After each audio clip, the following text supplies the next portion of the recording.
Okay, good morning, everybody. We are still in the introduction to the Moreh Nevukhim, and we are in the Pines edition. We are on page 6.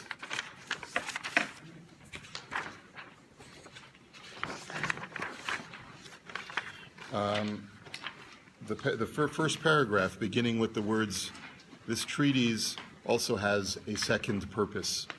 And what we were learning last week is that the Rambam wrote that the first primary purpose of the Moreh Nevukhim is to explain terminology that appears in Tanakh that can be either used, that is meant to be used metaphorically and should not be taken literally, or it is terminology that has dual meanings, and sometimes it's not clear whether it's metaphorical or whether it has dual meanings. We gave an example of the word chai. Sometimes the word chai can mean alive, and sometimes it can mean raw, depending on its usage. Also, the word chai could also be used metaphorically. For example, as Rabbi Yehuda Halevi also says in the Kuzari, when we say that Hashem is living, the living God, Elokim Chaim, well, that's really a borrowed term. That's not meant literally, because God is neither alive nor dead. He transcends the condition of life. But it's used as a term to describe that Hashem is vital, and therefore it's used in a metaphorical sense. So that's the first function. And now he says that this treatise also has a second function, or second purpose, namely the explanation of very obscure parables occurring in the books of the prophets, but not explicitly identified there as such. And we're going to see this once again, is that the Rambam's whole shita is that the Torah speaks on multiple levels, and the deeper meaning of the text is very often not the surface, is not the face value of the text. Hence, an ignorant or heedless individual might think that they possess only an external sense, but no internal one. However, even when one who truly possesses knowledge considers these parables and interprets them according to their external meaning, he too is overtaken by great perplexity. It's not just foolish people that can get confused. Foolish people might take it at face value and say, that's the gospel, whatever it says, even if it leads one to a very overly simplistic conclusion. Nonetheless, that's the way the psukim speak, and we have to accept it at face value. A more intellectual person will be left with perplexity, because after all, this seems to contradict things that I know to be true based on my other studies. But if we explain these parables to him, or if we draw attention to their being parables, he will take the right road and be delivered from this perplexity. That is why I've called this treatise the Guide of the Perplexed, Moreh Nevukhim. I'm here to clear the path for you. I do not say that this treatise will remove all difficulties for those who understand it. I do, however, say that it will remove most of the difficulties and those of the greatest moment, meaning those that are most pressing to us as human beings who are trying to find our way to figure out what God is. A sensible man thus should not demand of me or hope that when we mention a subject, we shall make a complete exposition of it, or that when we engage in the explanation of the meaning of one of the parables, we shall set forth exhaustively all that is expressed in the parable. Now, the Rambam is basically saying, don't expect me to give you an exhaustive explanation of every single time the Torah speaks, or the Tanakh speaks in parable, or it speaks in metaphor. Now, therefore, I'm going to be just giving you some examples. I will not exhaust the topic. Now, why can I not speak exhaustively about this? So the Rambam now gives us two reasons why he cannot speak exhaustively about it. Reason number one is, an intelligent man would be unable to do so even by speaking directly to an interlocutor. How then can he put it down in writing without becoming a butt for every ignoramus who, thinking that he has the necessary knowledge, would let fly at him the shafts of his ignorance? So answer number one is, when I'm speaking to you face to face, I can communicate with you much better than when I'm speaking to you in the written word. Even if I was speaking to you face to face, I would not be able to fully exhaust the discussion. So surely don't expect me to do that when I'm not here face to face to defend myself. So obviously the Rambam anticipates that there are going to be people who are not understanding his project, who are going to be critical of it. And the Rambam was not a prophet, but he really knew what was going on in the Jewish world. And he knew that as soon as this book was going to be published, it would become the source of much criticism. And that's what he's really anticipating. So that's the first reason. I simply can't explain everything to you, certainly not in a book. And number two, and this is a much more relevant reason to the subject material at hand. We have already explained in our legal compilations some general propositions concerning this subject and have drawn attention to many themes. Thus we have mentioned there. Now what is he referring to? In our legal compilations, what he's referring to is the Mishnah Torah that I had compiled some 20-something years before I write the Moreh Nevukhim. And in the Mishnah Torah, which we all looked at together at the beginning of this, when we started to embark on Moreh Nevukhim, and I pointed out to you, we mentioned there that the account of the beginning, what do we call that in Hebrew?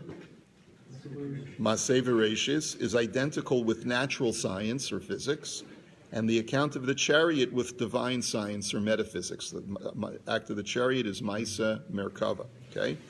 And have explained the rabbinic saying, the account of the chariot, Maisa Merkava, ought not to be taught even to one man, except if he be wise and able to understand by himself, in which case only the chapter headings may be transmitted to him. So I have a conundrum, says the Rambam. Maisa Merkava may only be taught to one student, and only if that student is wise. And when you teach Maisa Merkava to that wise student, you may only transmit to him the chapter headings, which means literally the sort of like the titles, but not going into too much depth. Hence, you should not ask of me anything beyond the chapter headings. So that's one reason why I'm going to be sparse in my language. I can't reveal too much. And even those that are not set down in order or arranged in coherent fashion in these treaties, but rather are scattered and entangled with other subjects that are to be clarified. So you see, like we mentioned when we read Strauss, this is the second point the Rambam says. Number one, I'm going to be sparse. Number two, even the sparse words that I do use are going to be scattered throughout this text in order to make them less accessible to the Hamon Am, to the general public.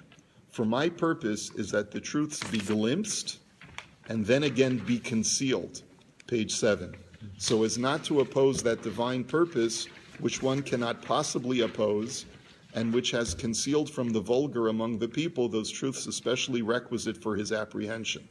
So basically, I know what I'm doing, says the Rambam. This book may seem disorganized, but it's not. I've deliberately, you know what they call that today? That's Easter eggs, you know what that is? When they hide things in a video game or a DVD. So the Rambam says, Moreh Nevukhim is filled with Easter eggs. It's got chock full of good stuff, but I can't put it out there for you just to be out there on the table. I have to conceal it to a certain degree so that it's not accessible to the vulgar. As God has said, the secret of the Lord is with them that fear him. Know that with regard to natural matters as well. So up until now, I've spoken to you about Maisa Merkava, which is the metaphysics, which is very esoteric and has to remain concealed. But even Maisa Bereshis, which the Mishnah at least concedes that you can teach to 2 students at a time, it is impossible to give a clear exposition when teaching some of their principles as they are. For you know the saying of the sages, Chazal, that the account of the beginning ought not to be taught in the presence of 2 men, or more than 2 men. Now, if someone explained all these matters in a book, he in effect would be teaching them to thousands of men. Hence, these matters too occur in parables in the books of prophecy.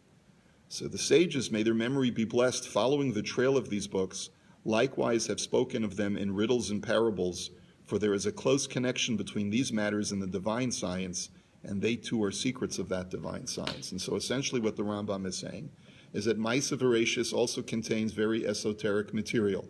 Why? Because by its very definition, it deals with how God, who transcends the physical 4-dimensional universe of reality, is able to in some way connect with it and brought it into existence. We therefore have to discuss matters that have to do with things that go outside of time and space. Very esoteric ideas, very difficult ideas for the human mind to process, and certainly very easily misinterpreted if they are read and digested by someone who is not yet prepared for those kinds of discussions. And therefore, I can't get into that either. And notice that he says, that's why the Nevukhim were deliberately vague about them. In other words, when we read Ma'aseh Bereshis in the Chumash, and we read about how God created the world in 6 days, and we talk about all the things that happened on the 6 days, according to the Rambam, it didn't happen exactly that way. The Torah is speaking in metaphor, because it needs to deliberately conceal what actually happened. It's not speaking falsehood. The language is true, but it needs to be applied to what really happened. It's almost encoded. It's almost encoded, yes. You should not think that these great secrets are fully and completely known. And by the way, and he says, and the sages also spoke in riddle. They spoke in a concealed fashion. You should not think that these great secrets are fully and completely known to anyone among us. They are not. And this is what the Rambam now has to next point out. One of the third reason, so to speak, that I'm going to be concealing some of these things is because they're not totally clear to me either. And even to people who are far greater than me, they were not clear. And now he's going to explain why. He says, these kinds of ideas are very difficult for the human mind, even a very advanced human mind, to process. And therefore, even trying to just explain what I do know is in itself difficult. Sometimes truth flashes out to us so that we think that it is day, and then matter and habit in their various forms conceal it, so that we find ourselves again in an obscure night, almost as we were at first. So here he's talking about the prophetic experience, where a person has he compares that to a bolt of lightning in the middle of the night. You will sometimes get a flash of lightning so that it seems like you have complete illumination on a topic, but it's only momentary. And then as quickly as it came, it is gone. We are like someone in a very dark night over whom lightning flashes time and time again. That's what a prophet is, who prophesies regularly. Among us there is one for whom the lightning flashes time and time again, so that he is always, as it were, in unceasing light. Thus night appears to him as day. That is the degree of the great one among the prophets, to whom it was said, but as far as you stand you here by me, and of whom it was said that the skin of his face sent forth beams, and so on. So he's referring to Moshe Rabbeinu. Moshe Rabbeinu's level of prophecy was so superior that it was like a person who is in the middle of the night, but there's a constant barrage of lightning flashes, so that there is no interruption of the light. That's what Moshe's Nevuah was about. And that's why Chazal call it the Aspaklaria HaMe'ira, the clear lens of prophecy, because it was constant and incessant. Among them, there is one to whom the lightning flashes only once in the whole of his night, and that is the rank of those of whom it is said, they prophesied, but they did so no more. That's a regular prophet, that they will only have one, let's say, once in a while, and in this example, only once in their lifetime, a flash of lightning. Sometimes you could have a prophecy only once in your entire life. And who is referring to is Eldad and Medad, where the Torah says in Parshas Ba'aloscha that Eldad and Medad had a momentary one-time prophecy because they were receiving some kind of shefa, some kind of divine spillover from Moshe Rabbeinu. There are others between whose lightning flashes there are greater or shorter intervals. And then you have all the prophets, Yecheskel, Yeshaya, Yirmiyah, etc., who are all in between Moshe Rabbeinu and Eldad and Medad. Moshe's prophecy was incessant. Eldad's and Medad's was a one-time, lifetime experience. And then you have other Nevi'im historically who have had other different kinds of prophecy with different intervals of frequency. Thereafter comes he who does not attain a degree in which his darkness is illuminated by any lightning flash. And now the Rambam is going to describe his own level, which is a person who doesn't see the lightning at all. But there's some kind of illumination in the night, but it's indirect. He's referring to some level of Ruach HaKodesh or some kind of divine flash, but it's not visible as lightning. It's less clear.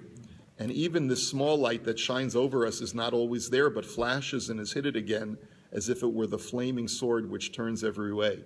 That's referring to the lahat hacherev hamitapeches, the flashing sword at the entrance of the Garden of Eden. One of the Meforshim, the Narboni, explains that the reason why the Rambam chose this particular example of the flashing sword, which only occasionally flashes this vague light, is because just like at the entrance of the Garden of Eden, trespass was forbidden, so too, even though I have these flashes of light, flashes of inspiration, I feel this sense of I need to stand at the entrance of the garden and block trespassers from coming in.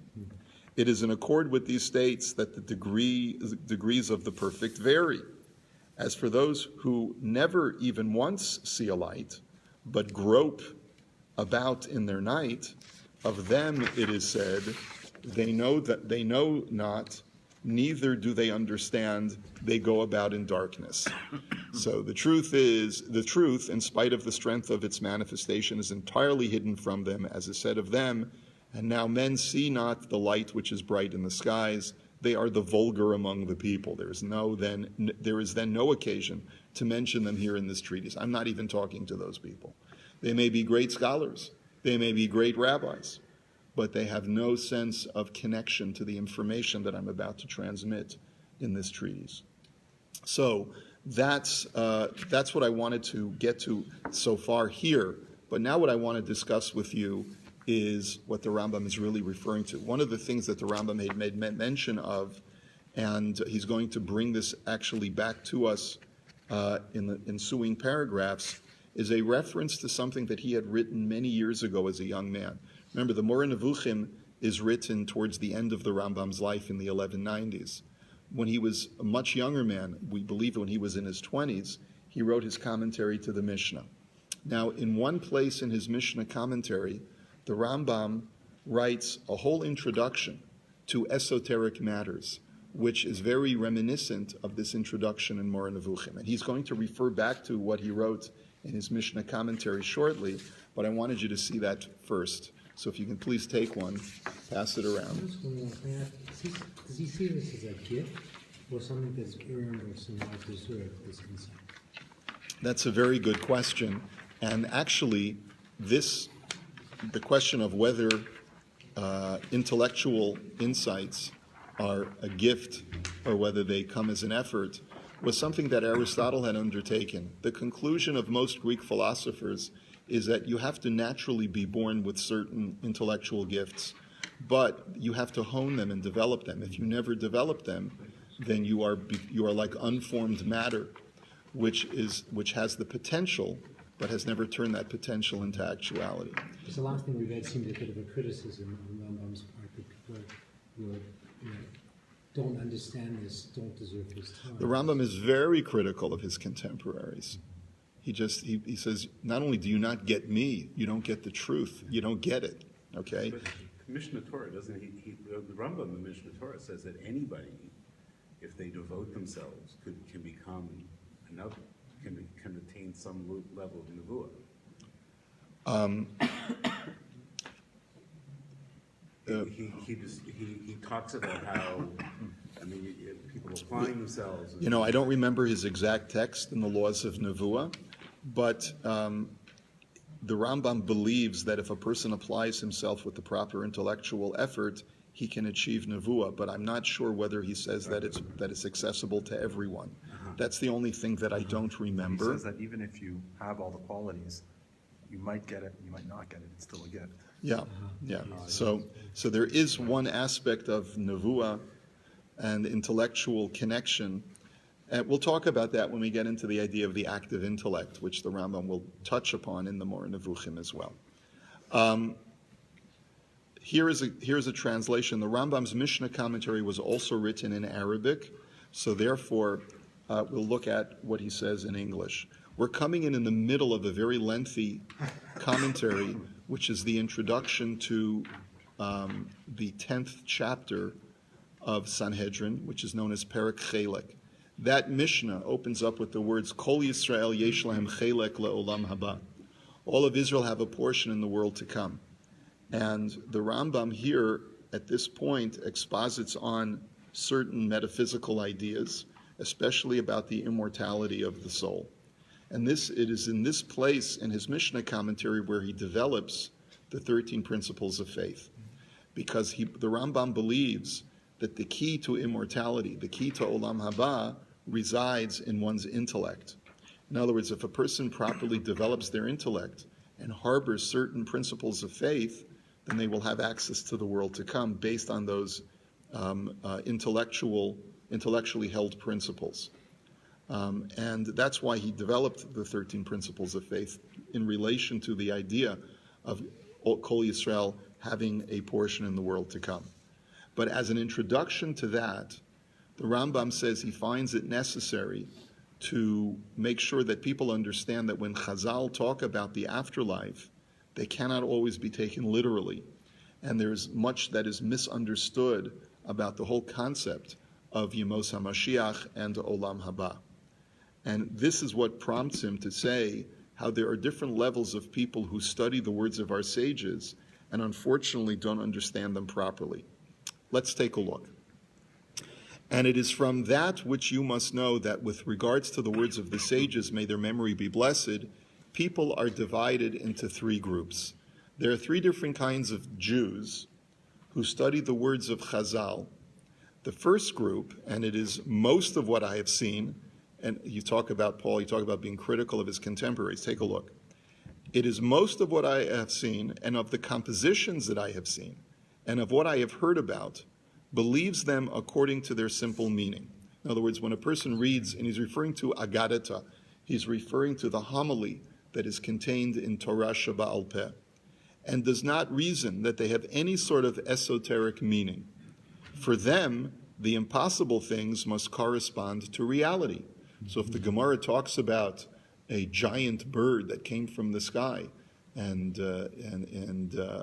cloud covered the entire sky and made it completely dark, or if they talk about a huge fish that was the size of an island, that in Bava Basra, the 7th chapter. However, they do this as a result. These people take these homilies literally. They do this as a result of their not understanding wisdom. They are far from the sciences, and they do not have wholeness so that they be aroused on their own, and they did not find someone to arouse them. These people hold that the sages, may their memory be blessed, only intended in all of their straight and sweet words what this group understood according to their intellect from them, and that they are according to their simple meaning, and even though that which appears in some of their words is repulsive, and that which pushes the intellect away, to the point that if it would be recounted to the unlettered, and all the more so to the wise, they would wonder in their pondering over them and say, how is it possible that there is someone in the world that thinks like this or believes that this is a correct belief, all the more so that it is good in their eyes? In other words, how could any intelligent person actually believe this? There are some types of agadata that you read in the Gemara and in Midrash, and you say to yourself, if you're going to take it at face value, how can a rational person believe this? Okay? And one should be pained about the foolishness of this group of simple-minded people. Because according to their opinion, they are honoring and raising the sages. They think, you must take their words literally. If Chazal said it, it is the gospel truth, no matter its illogic. And we are therefore paying homage and showing proper respect to Chazal by not tampering with their words and taking their words literally. But they are in fact lowering them to the lowest depths, and they do not understand this. There are people even today who are so simplistic in their approach to Yiddishkeit that they present with a complete distortion.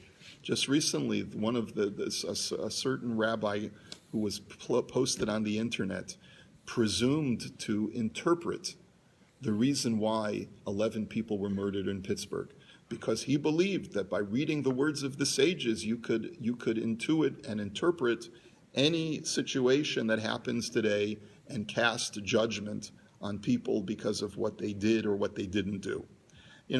This is what brings dishonor and disgrace to Judaism and to the Torah. So, yes? Is it only reading Agadita where this is an issue? What about reading the talking donkeys? Do we also have to take a step back and say, we're Right. So the Rambam in his Mishnah commentary is talking about the words of the sages in particular because he's addressing issues of the afterlife which are not addressed in the Torah. The Rambam in the Moreh Nevukhim just got through telling us that he's talking about both the words of the prophets and the words of the sages. Both of them are meant to be interpreted esoterically and not always to be taken literally. The Rambam has a whole chapter on the talking donkey in Moreh Nevukhim. Okay. And as God, may he be blessed, lives, this group destroys the beauty of the Torah and darkens its splendor and makes the Torah of God the opposite of its intention. As God, may he be blessed, said in the perfect Torah, that they should observe all of these statutes and they shall say, this is certainly a wise and understanding people, this great nation. In other words, when people study Torah the correct way and apply it correctly, the world is supposed to look at us and say, Rak am navon v'chacham hagoy hagadol hazeh. What a wise and discerning people this is. But unfortunately, that's not what happens. And this group recounts the simple words of the sages, may their memory be blessed, so that when the other nations hear it, they say, Rak am tipesh v'sachal ha'am hagoy hagadol hazeh. What a foolish and silly people, this small nation. And the ones that do this the most are the preachers that explain and inform the masses of the people about that which they themselves do not know. Okay, so I guess I'm a preacher, so I got to be careful. And were it only that since they did not know and understand that they would be quiet, as it is said, were it only that you would be silent and it will be considered wisdom for you, right? In other words, better you should keep your mouth shut, right? Or that they would say, we do not understand the intention of the sages in this statement, and we don't understand how it is to be explained. But instead, they think that they understand it and attempt to inform others about it, to explain to the people what they understood according to their weak intellects, not that which the sages said. And they preach at the heads of the people the homilies from Tractate Brachot and from the chapter entitled Chelek, which is the chapter that he's introducing, and from others, according to their simple meanings, word for word. What a great dishonor that they bestow upon the Torah. Now let's take a look at the second group. The second group is also numerous, and they are the ones that saw the words of the sages or heard them and understood them according to their simple meanings, and thought that the sages did not intend them in anything more than that which is indicated by the simple understanding. So this second group is just like the first group. They look at the words of the sages and say, this is what they meant, this is what they said, this is what they meant, there's nothing deeper than face value. And they come to make them foolish and to disgrace them and to bring ill repute to that which has no ill repute. And they mock the words of the sages. So the difference between the first group and the second group is the first group is the fundamentalists.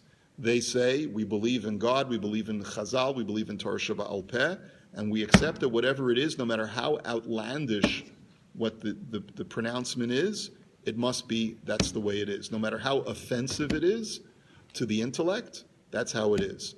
The second group takes it at face value, but they are more cynical. And they say, these rabbis don't know what they're talking about. And they come to mock and deride the words of the sages. And they believe that they are more refined in their intellect than the sages. And that they, peace be upon them, that they, the sages, were stupid, simple-minded fools regarding all of existence, to the point that they did not grasp matters of wisdom in any way. And most of those that stumble in this error are those with pretense to the medical sciences and those that carry on about the laws of the constellations. Now, what he's basically saying is, these are the intelligentsia of our time, whether they be physicians or astronomers, scientists. They think they know better how provincial Jewish texts, Jewish literature is, and how far are they from humanity, according to those that are truly wise and since they are, according to their thinking, understanding and wise in their own eyes and sharp and philosophers. But how far are they from humanity, according to those who are truly wise and philosophers? Rather, they are more foolish than the first group, and many of them are idiots. Boy, he doesn't pull any punches. So young as well. Yeah. Just imagine. Yeah. And it is an accursed group. Maybe you're sensing the fire in his belly from when he's a young man. And it is an accursed group, since they question great and lofty people whose wisdom was already made clear to the wise.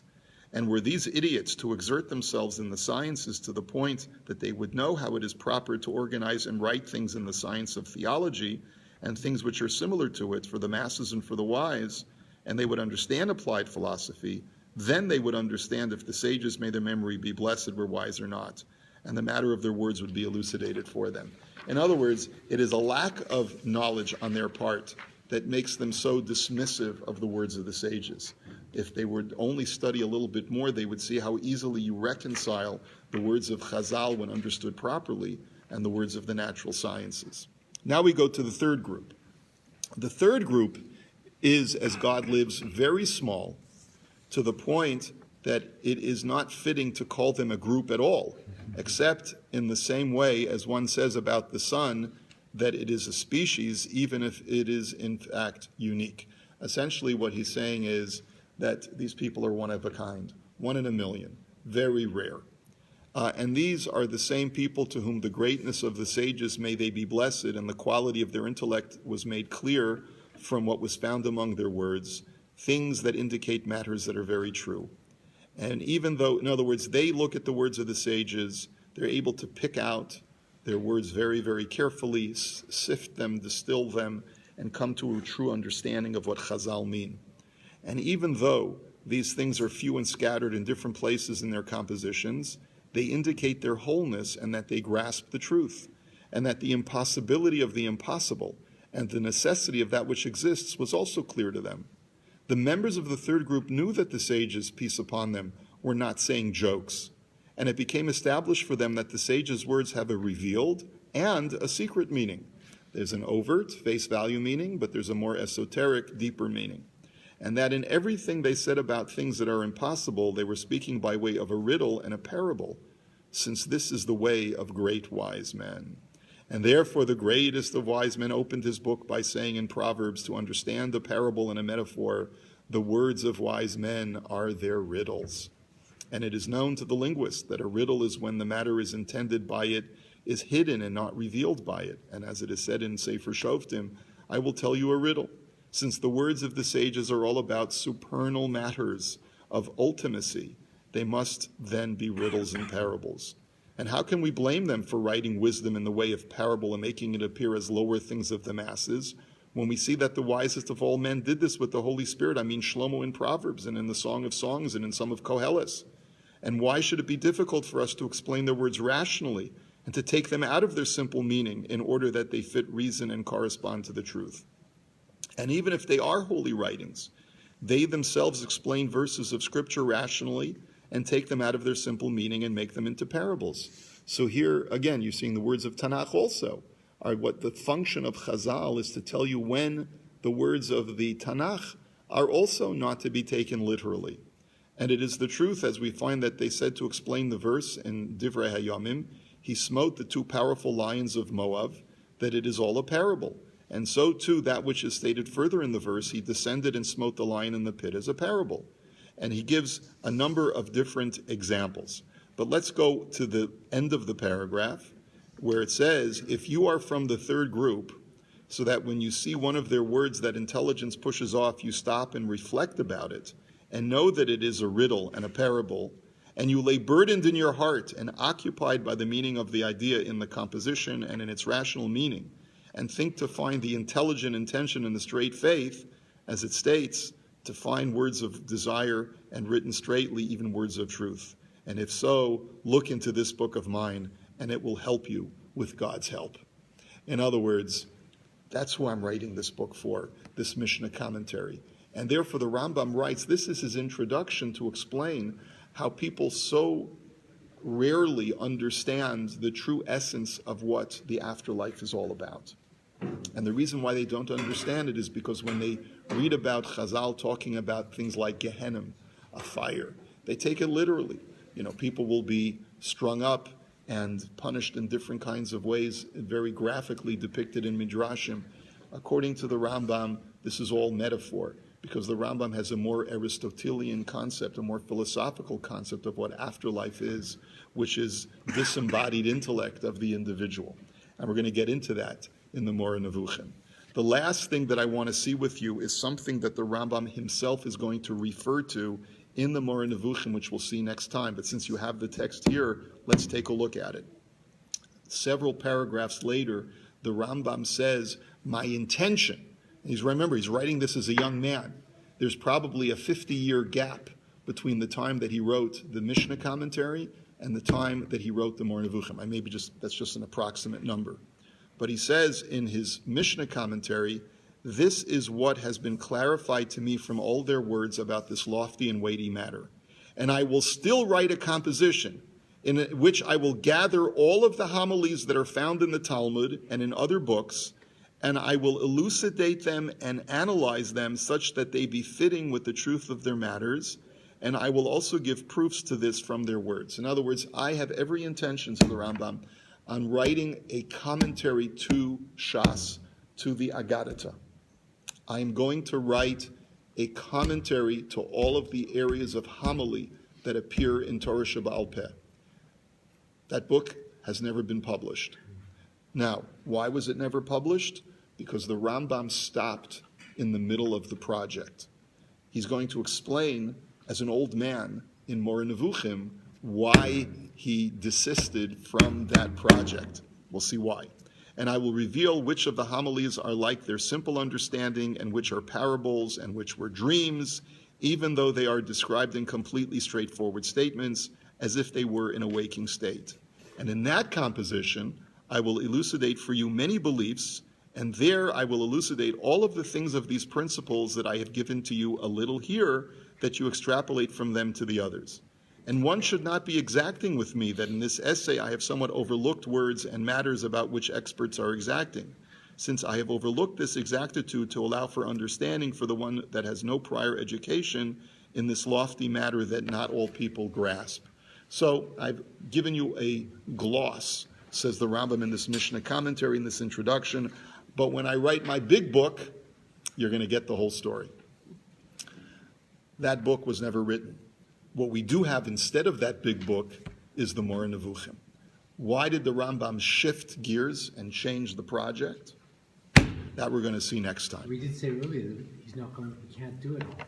He did say he cannot do it all, similar to what he said here in this Mishnah commentary. Yes, but we'll see why.